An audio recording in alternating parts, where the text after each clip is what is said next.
Chapitre 13 Rencontre avec le ministre.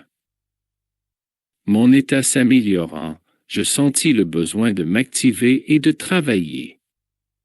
Après tout ce temps, mes difficiles années de lutte étant chose du passé, je repris goût aux activités qui occupent le quotidien de tout être normal dans le monde. J'avais perdu d'excellentes occasions sur la terre. C'était incontestable. D'ailleurs, plusieurs fautes jalonnaient mon parcours. Et maintenant, quand je repensais à mes 15 années de clinique, je ressentais un certain vide dans mon cœur. Je me voyais comme un agriculteur vigoureux qui, debout dans son champ, aurait les mains liées et serait incapable de s'attaquer à la tâche. Bien qu'entouré de malades, je ne pouvais m'en approcher comme autrefois en tant qu'ami, médecin et chercheur. J'entendais constamment des gémissements dans les pièces avoisinantes, mais on m'interdisait jusqu'à la fonction d'infirmier et de collaborateur dans les cas de secours urgents. Ce n'était pourtant pas le désir qui me manquait. Mais ma situation ici était trop humble pour que j'ose passer outre cette consigne. Les médecins spirituels recouraient à des techniques différentes. Sur la terre, je savais que mon droit d'intervenir me venait des livres que j'avais lus et des titres que j'avais acquis, mais dans ce nouveau milieu, la pratique de la médecine commençait dans le cœur et s'extériorisait sous forme d'amour et d'attention fraternelle. À Nossolar, même le plus simple infirmier avait des connaissances et des possibilités bien supérieures à ma science. Par conséquent, je ne pouvais hanter aucun travail spontané, car cela aurait constitué, à mon avis, une invasion dans un domaine qui m'était étranger. Devant de telles difficultés, Lysia était l'ami tout indiqué pour écouter mes confidences comme un frère. « Pourquoi ne demandes-tu pas l'aide de Clarence ?» me dit-il. « Il te recevra, j'en suis sûr. Demande-lui conseil. Il s'informe toujours de ton état et fera tout pour ton bien. » Ce conseil me redonna espoir. J'irai consulter le ministre de l'Assistance.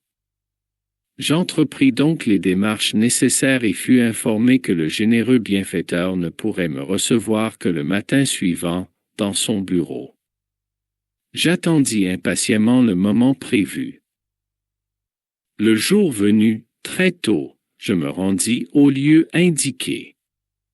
Quelle ne fut pas ma surprise, cependant, d'y trouver 3 personnes qui attendaient Clarence pour les mêmes raisons. Le ministre de l'Assistance était arrivé bien avant nous et s'affairait à des affaires plus importantes que la réception de visiteurs et l'écoute de leurs sollicitations. Ces urgences terminées, il commença à nous appeler, 2 par 2.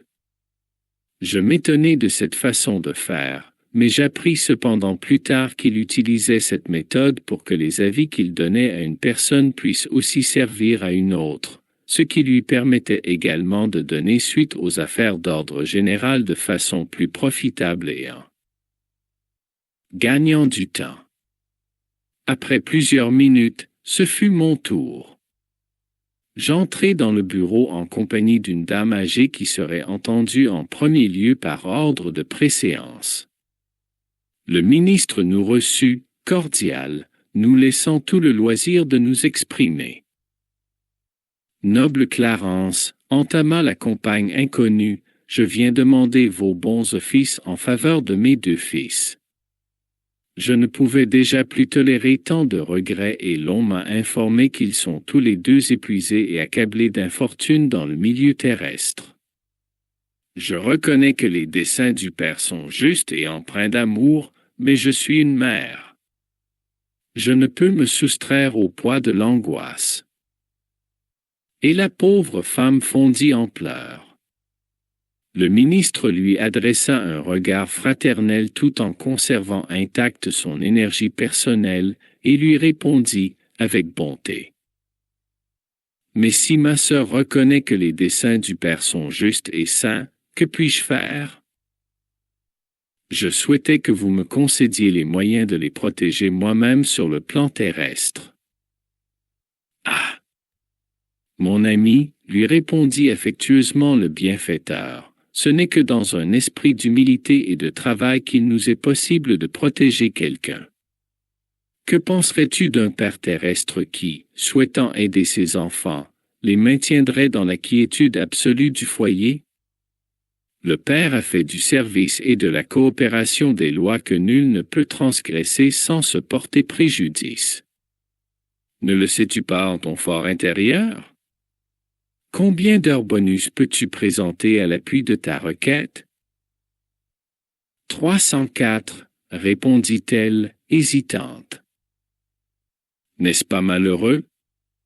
Interrogea Clarence, souriant. Cette colonie t'héberge depuis plus de 6 ans et tu ne lui as rendu que 304 heures de travail. Pourtant, dès que tu t'es rétabli des luttes souffrantes que tu avais éprouvées dans la région inférieure, je t'ai offert une activité louable dans le groupe de vigilance du ministère de la Communication. Mais c'était un service intolérable, répliqua l'interlocutrice. Une lutte incessante contre des entités malfaisantes. Il est naturel que je ne m'y sois pas adapté.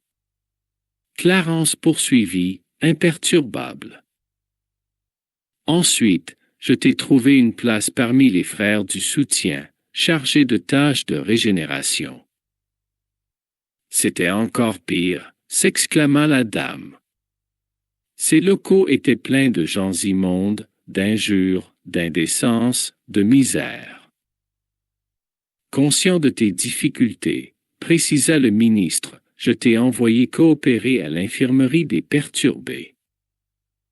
Mais qui peut les tolérer sinon les saints? Se plaignit la requérante rebelle. J'ai fait mon possible, mais cette multitude d'âmes déviées effraierait quiconque les côtoierait. Mes efforts ne se sont pourtant pas arrêtés là, répliqua le bienfaiteur, toujours imperturbable. Je t'ai ensuite référé au cabinet d'enquête et de recherche du ministère de l'Orientation et pourtant, peut-être parce qu'elle était ennuyée par les mesures que j'avais prises, ma sœur s'est réfugiée délibérément dans les champs de repos. Là aussi, c'était impossible de continuer, prétexta l'impertinente. Je n'y ai rencontré que des expériences épuisantes, des fluides étranges, des chefs amers. Tu dois remarquer, cependant, mon ami, que le travail et l'humilité sont les deux voies du chemin de l'assistance. Pour aider quelqu'un, nous avons besoin de frères qui se joignent à nous en tant que coopérateurs, amis, protecteurs et serviteurs. Avant d'aider ceux que nous aimons, il est indispensable de créer des courants de sympathie. Sans la coopération, il est impossible de prêter secours efficacement. Le paysan qui cultive la terre obtient la gratitude de ceux qui savourent les fruits. Le manœuvre qui écoute les chefs exigeants et exécute leurs ordres constitue le soutien de famille du foyer où le Seigneur l'a placé. Le serviteur qui obéit, en construisant, acquiert le respect de ses supérieurs, de ses compagnons et des gens qui bénéficient de ses services. De même, aucun administrateur intermédiaire ne pourra être utile à ceux qui l'aiment s'il ne sait pas servir et obéir. Noblement. Le cœur peut se blesser et l'on peut éprouver des problèmes, mais que chacun sache que le service utile revient par-dessus tout au donateur universel. Après une courte pause, il poursuivit. Par conséquent, que feras-tu sur la terre si tu n'as pas encore appris à supporter quoi que ce soit? Je n'ai aucun doute quant à ton dévouement envers tes fils chéris, mais il importe de noter qu'il te faudrait y comparaître en tant que mère paralytique, incapable de leur prêter un juste secours. Pour que l'un d'entre nous connaisse la joie d'aider ceux qu'il aime, il faut l'intervention de plusieurs autres personnes qu'il a aidées. Ceux qui ne coopèrent pas avec les autres n'obtiennent aucune coopération de la part des autres. C'est une loi éternelle. Bien que ma sœur n'ait rien accumulé à donner, elle a le droit de solliciter la contribution amoureuse des autres, mais comment recevoir la collaboration indispensable si elle n'a encore rien semé, pas même la simple sympathie? Retourne au champ de repos où tu t'es réfugié et réfléchis. Ensuite, nous examinerons le sujet avec toute l'attention requise. Inquiète, la mère se mit à pleurer à chaudes larmes. Ensuite, le ministre me fixa avec compassion et m'invita. « Approche, mon ami. » Je me levai, hésitant, pour amorcer la conversation.